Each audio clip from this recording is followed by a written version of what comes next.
আসসালামু আলাইকুম। আশা করি সবাই ভালো আছেন। আমরাও আল্লাহর রহমতে ভালো আছি।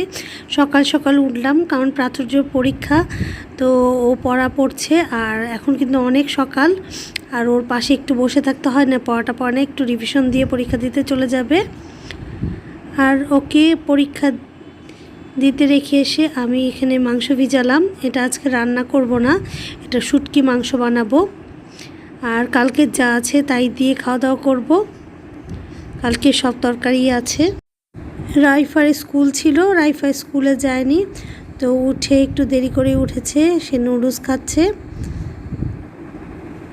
ও মাশাআল্লাহ নিজের হাতেই খাচ্ছে।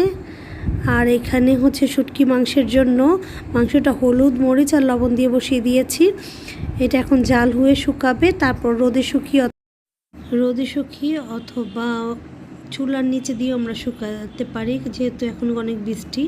আর এগুলো হচ্ছে অনেকক্ষণ ছাঁকনিতে আমি পানিটা ঝরিয়ে নিলাম, তারপর এখন স্টিলের প্লেটে দিয়ে দিচ্ছি। স্টিলের প্লেট আমার কাছে একটাই, দিয়ে চুলার নিচে দিয়ে রাখবো। আর বাচ্চাদের আজকে পড়া কম, ওরা আমার চাচা শ্বশুরের বাড়িতে গিয়েছে খেলার জন্য। বাড়ি মানে বাসা নিচেই, তো ওরা খেলাধুলা করে আসুক, বাসায় আমি একাই, এর জন্য এইসব কাজ করছি।